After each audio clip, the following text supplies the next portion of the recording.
Guillermo Ramírez. En contexto. En contexto.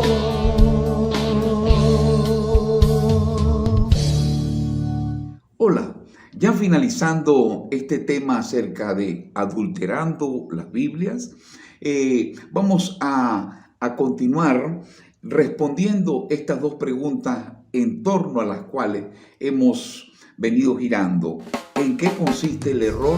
¿Ok? Sobre todo que es la primera pregunta, y la segunda pregunta, que es ¿de dónde proviene el error? En cuanto a de dónde proviene el error, hemos dicho que proviene de las fuentes, proviene de los biblistas y proviene de las editoriales, ¿ok? En cuanto a las fuentes, hemos dicho que son fuentes que han sido posicionadas a través de un gran poder mediático que ha posicionado estas fuentes porque posee mucha fuerza y de esta manera ha opacado la fuente evangélica, la fuente protestante, ¿sí? Entonces esa es la primera respuesta a esa pregunta segunda, que es ¿de dónde proviene el error? La segunda respuesta a esa segunda pregunta, ¿correcto?, es acerca de los biblistas, esos biblistas que, bueno, están conectados a ese mismo poder mediático, a veces sin conocerlo incluso, ¿sí? Y sin ninguna intención negativa, digamos, se conectan a ese mismo asunto del error y son parte de ese error. Esos biblistas de la crítica textual, ¿sí?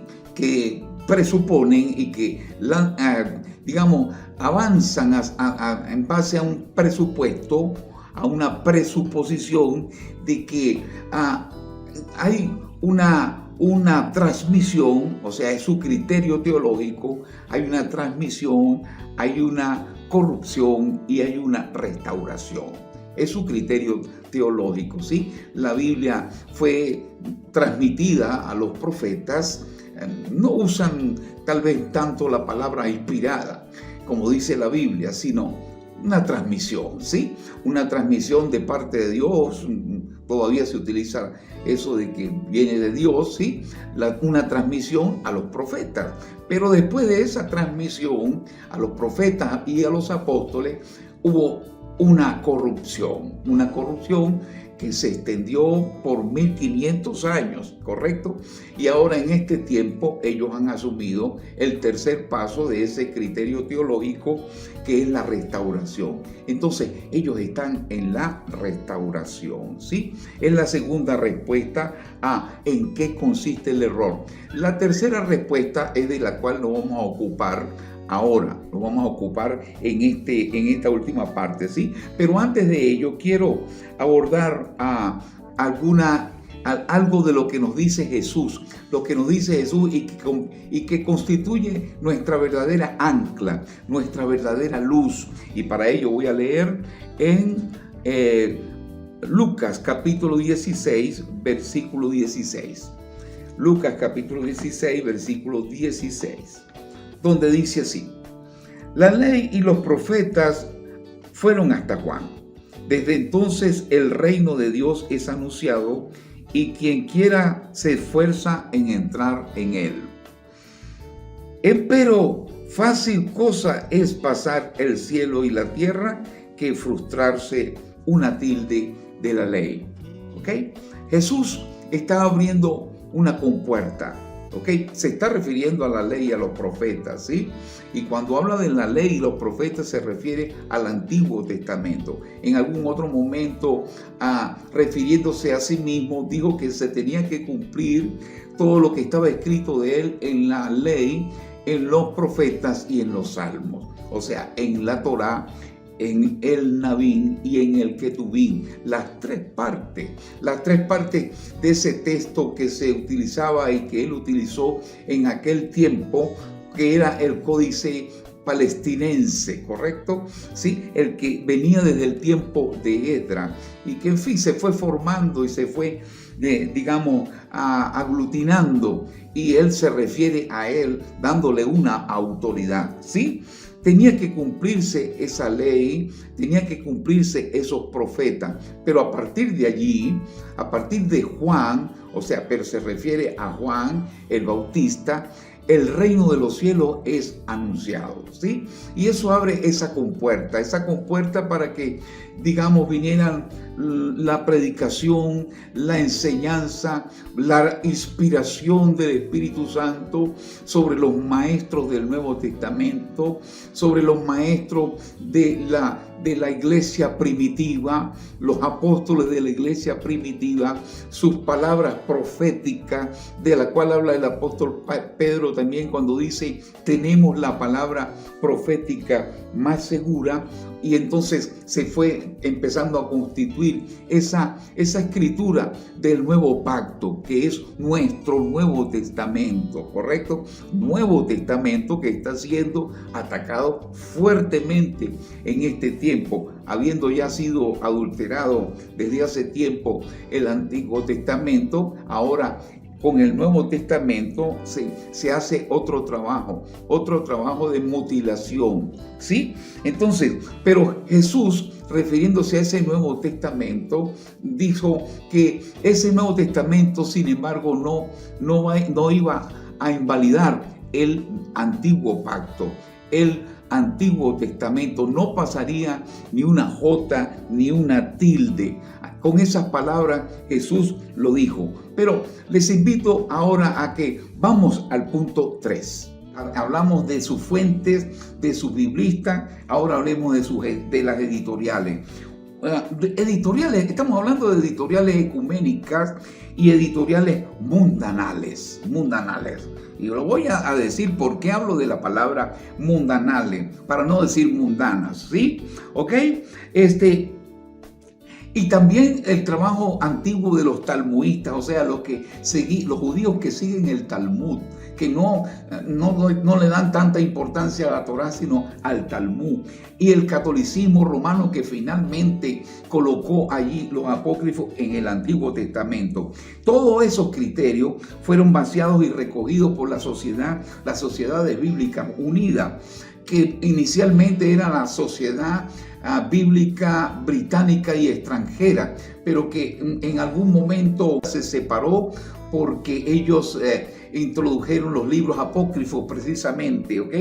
Pero y más adelante surgió una otra sociedad bíblica de la cual voy a hablar también con ustedes, ¿ok? Ahora, cuando digo que la sociedad bíblica es ecuménica, no lo digo yo. Ellos lo dicen en sus propios fundamentos constitutivos y se declaran como tal, ¿ok?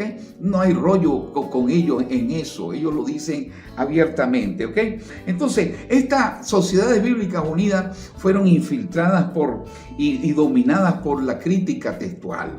Y ya después de 1909, toda la Biblia, y sacan una versión y otra versión y otra versión, para el pueblo así, para el pueblo así, la nueva traducción viviente, para el idioma más sencillo, en fin, con pretextos como ese para hacer más comprensiva la Biblia, comenzaron a trabajarla, a adulterarla, a mutilarla, como ha pasado hasta hoy, ¿ok?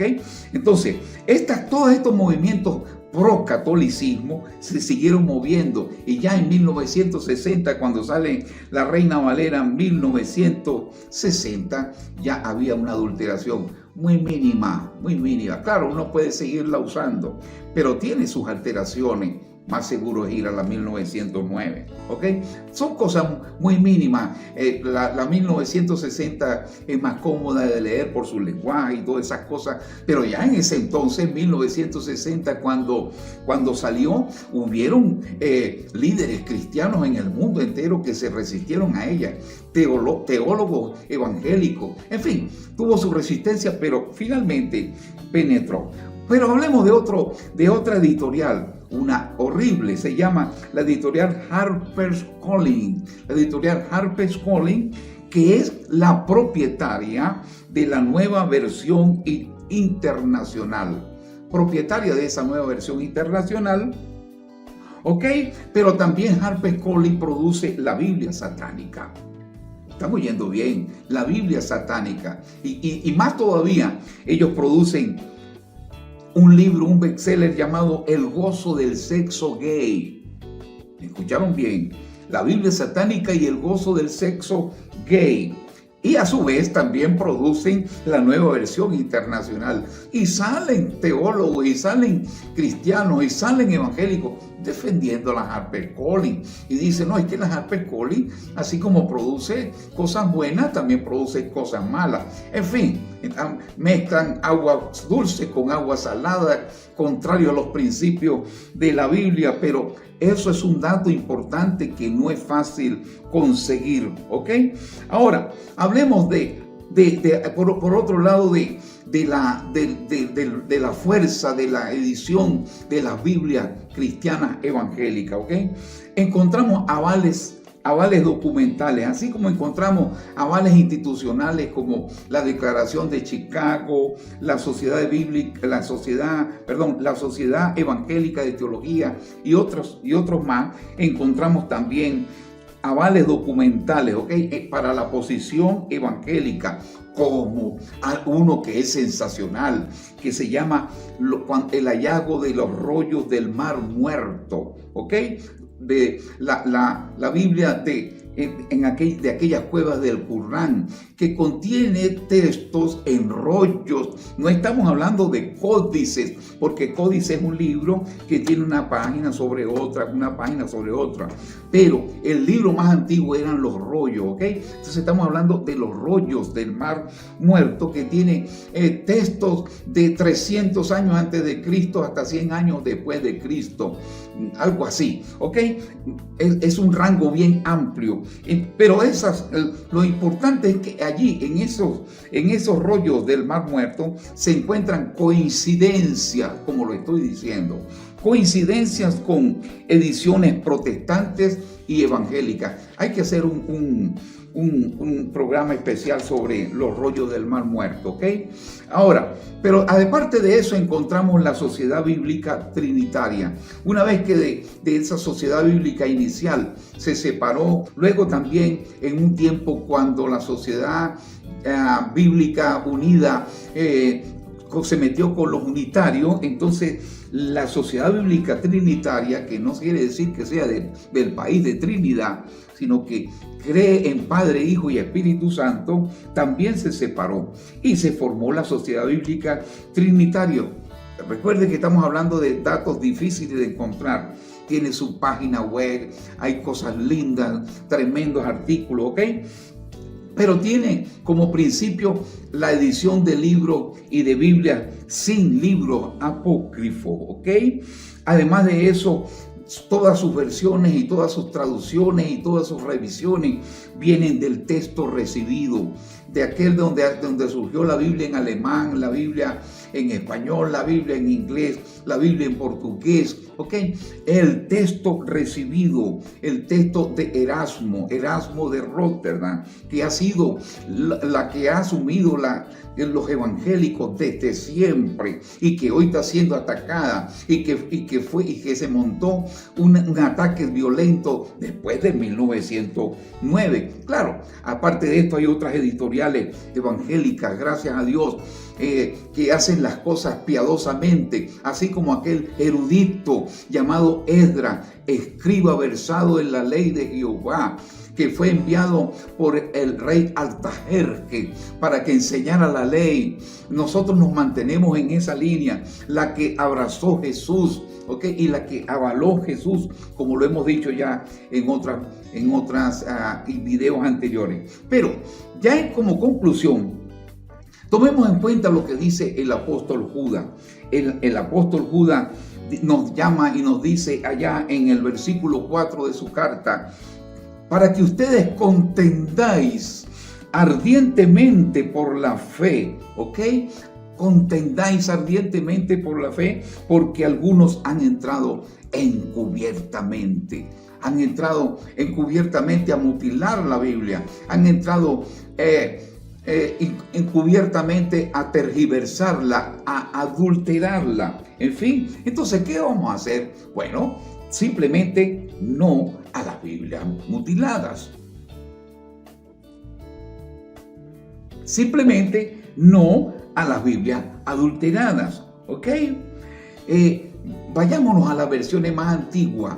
Vamos a buscar el fundamento más seguro. Las otras podrían ser tomadas en cuenta, como algunos la hacen, y hasta yo mismo en algún momento, para consulta, para conocer un poco más el texto, pero no puede ser nuestro fundamento, ni tampoco podemos acostumbrar a nuestra iglesia a esas versiones, a tomarlas solamente del teléfono, porque esas son las que primero adulteran, ¿ok?